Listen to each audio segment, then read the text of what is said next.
Mesdames, Messieurs, bonsoir et bienvenue. Dans les titres de ce jeudi soir, la prostitution, débat à l'Assemblée nationale.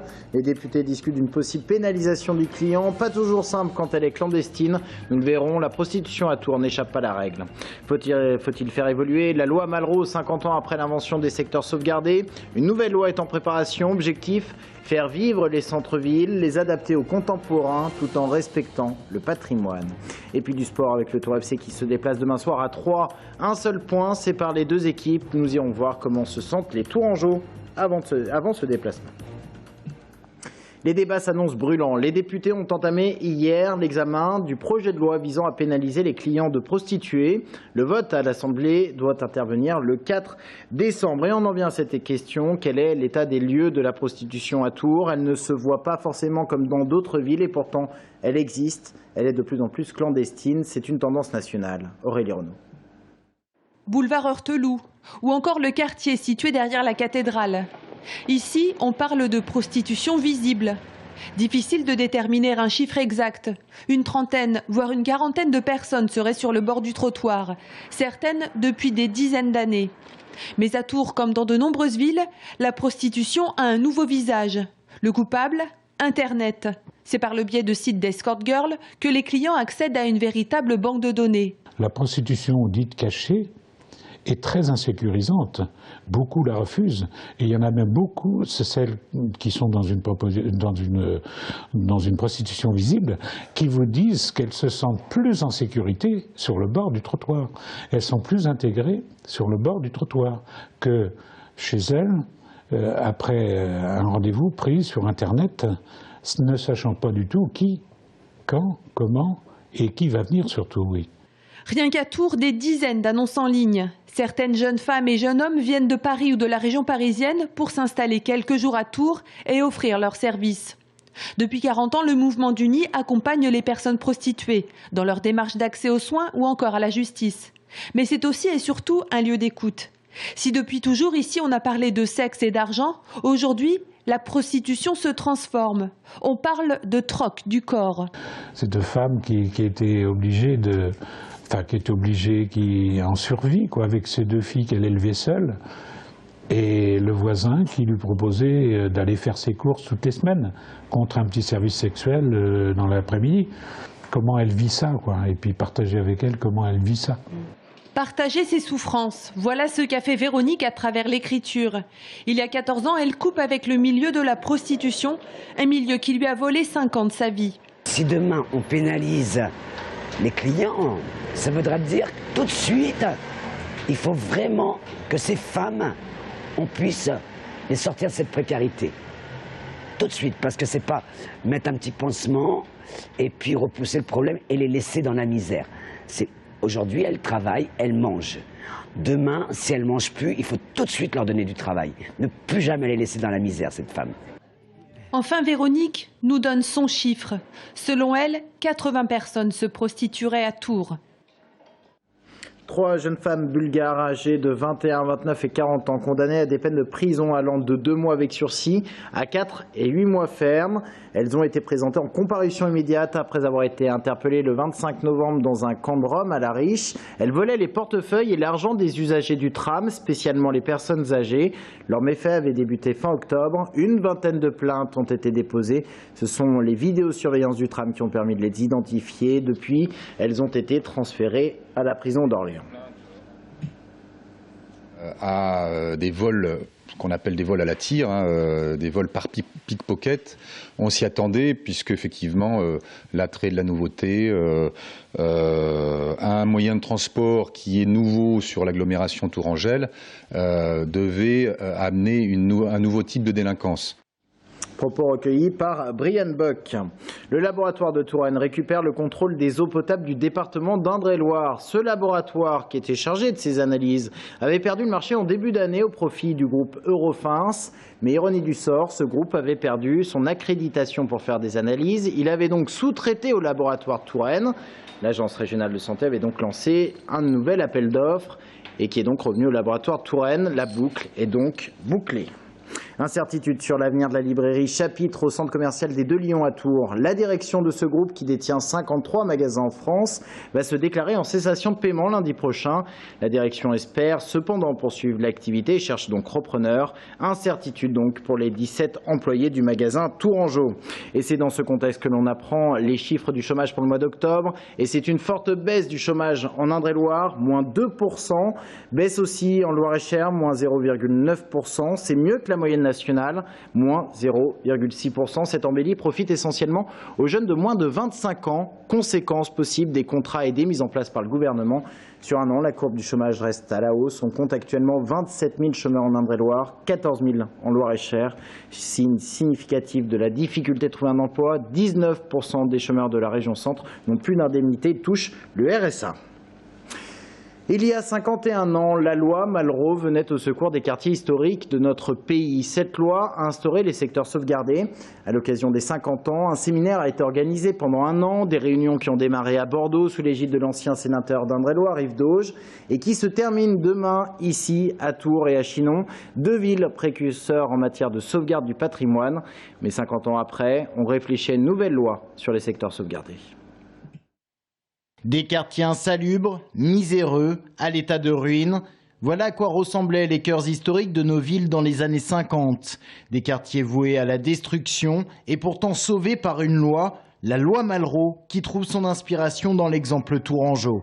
La loi Malraux, c'est la création de secteurs sauvegardés auxquels sera greffé un dispositif d'incitation fiscale pour que les fonds privés participent à la réfection des centres-villes. Mais aujourd'hui, il serait nécessaire de réactualiser cette loi, tout simplement parce qu'elle rend très compliqué tout nouveau projet urbanistique, la faute aux règles imposées par l'État. Difficile, parce que nous sommes d'abord dans une réglementation nationale. Ce plan de sauvegarde, c'est un document qui est sous contrôle de l'État.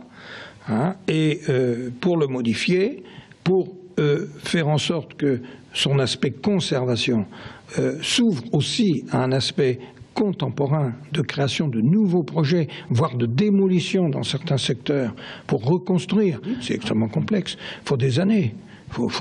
L'unité de compte là-dedans, c'est les 10 ans.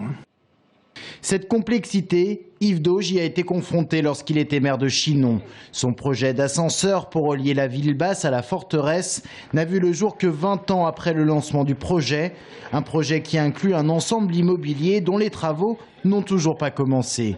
La loi en préparation ira dans le sens de la simplification, moins de règles, plus de décentralisation. Ce n'est plus la commune qui serait associée à l'État, mais l'inverse. Il faut se poser vraiment cette question pour que les choses soient plus rapides, moins complexes. La loi va dans ce sens-là. Il faut aussi réfléchir aux outils opérationnels plus efficaces. Bon, il y a la question des financements. C'est clair, c'est pas facile aujourd'hui. Donc il faut distinguer selon les villes. Il y a des villes où l'investissement privé peut être donné à plein. À Chinon, c'est plus difficile parce que c'est une petite ville. Plus de fonds pour continuer l'œuvre de la loi Malraux, pour continuer à investir dans les centres historiques. Rien que dans les 120 secteurs sauvegardés de France, on estime que 250 000 logements sont aujourd'hui vacants. Urbanisme toujours, et la municipalité de Tours qui abandonne la consultation au sujet du haut de la tranchée, la face nord de la place de la tranchée plus exactement. Un ensemble immobilier devait voir le jour avec des hauteurs avoisinant les 40 mètres. Les groupes Nexity et Eiffage étaient sur le coup, mais Eiffage s'est retiré. La ville réfléchit dorénavant à un projet moins ambitieux qui intégrerait un équipement public. Nexity construira quand même des logements sur le début de l'avenue du Mans. Un mot de politique et Catherine Lecarte qui y retourne. Madame le maire PS de Vendôme se présente à sa propre succession, mais c'est la première fois qu'elle prendra la tête de liste. En 2008, elle était en deuxième position. Elle avait été élue maire de Vendôme après le décès de Daniel Chanet. Ils seront mobilisés dans les rues de Tours samedi avec des animations notamment. Les employés de la vannerie de Villaines-les-Rochers mettent le paquet pour défendre leur activité qui connaît actuellement un ralentissement. Et leur coopérative, ces employés, ils entendent bien la défendre. Il s'agit de la dernière coopérative de vannerie en France. On ne compte qu'une centaine de vanniers en France et près de la moitié est à Villaines-les-Rochers. Sabrina Meloult. Dans ce petit atelier, les vannières s'activent. Cette coopérative, vieille de 160 ans, est la dernière en France. Avec un chiffre d'affaires par an de plus de 2 millions d'euros et 45 personnes, cela reste néanmoins difficile de résister au ralentissement du marché. On a quand même des périodes de chômage partiel ici un petit peu parce que le volume de commandes est pour l'instant un petit peu moins important qu'il a été. Donc voilà, c'est bon, on fait avec. La boulangerie et la grande distribution restent les deux marchés principaux pour cette coopérative, avec respectivement 30 et 35% du chiffre d'affaires. Le reste se partageant entre les secteurs de l'hôtellerie, Internet et l'événementiel, ainsi que la boutique. Un marché national et international indispensable, puisque les exportations correspondent à 15% du chiffre d'affaires. Hors de question donc de baisser les bras. On a eu une équipe de gestionnaires, on a une équipe commerciale qui se trouve donc juste à côté et qui œuvre du matin au soir pour au moins entretenir ce qui existe en volume de commandes, parce qu'il faut relancer sans cesse les commandes, être vigilant, se déplacer. On fait des salons professionnels à Paris, à Nantes, à Lyon. France, Europe du Nord, Malaisie, Amérique, un marché d'envergure pour ces petites mains. Sur les 100 vanniers professionnels que compte la France, une cinquantaine travaillent sur ce site. Et du sport pour terminer sur ce journal, et on va parler de foot. Le Tour FC se déplace demain à Troyes, c'est dans l'Aube bien sûr. Dans le cadre de la 16e journée de Ligue 2, les Tourangeaux auront à cœur de confirmer leur regain de forme face à une formation reléguée de Ligue 1. Troyes est actuellement 4e du championnat, le Tour FC 6e à seulement un point. Romain Delville. Avec son match nul 2-2 contre le Havre, le TFC a stoppé l'hémorragie. 23 points au compteur, une 6e place pleine de promesses avant la ligne droite, les 3 matchs en championnat plus la coupe d'ici la trêve hivernale. Sur ces 4 matchs, 2 se déroulent à 3, cette fois c'est en championnat. Si on gagne ces 2 matchs, c'est sûr que ces 2 matchs, je parle de 3 et je parle qu'en championnat de 3 et de Metz, c'est sûr qu'on va recoller sur les 2 équipes. Donc voilà, c'est vraiment intéressant pour nous et comme vous dites, c'est une ligne droite. Jusqu'à la trêve, c'est prendre, comme je l'ai dit tout à l'heure, le maximum de points pour bien recommencer l'année en janvier. Les Stacks comptent dans ses rangs le meilleur passeur de la Ligue 2 avec Sébastien Nivet, la meilleure attaque et le meilleur attaquant avec l'ancien Tourangeau Ghislain Gimbert.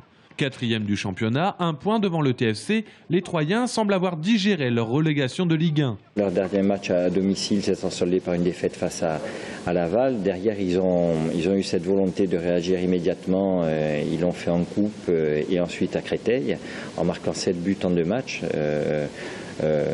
Et d'après ce que j'ai pu lire sur eux, dès le match de Créteil, ils étaient prêts à nous recevoir. Donc voilà, ça va être un match. Ils se sont relancés dans la course à l'accession. À noter plusieurs absences pour cause de blessures côté TFC, dont Samuel Bourse, Clément Fabre ou encore Léo Schwechlen, et le retour d'Andy Delors, suspendu la semaine dernière. Reste avec nous dans un instant, on vous parle de cette marche contre le racisme qui sera organisée samedi dans les rues de Tours. A tout de suite.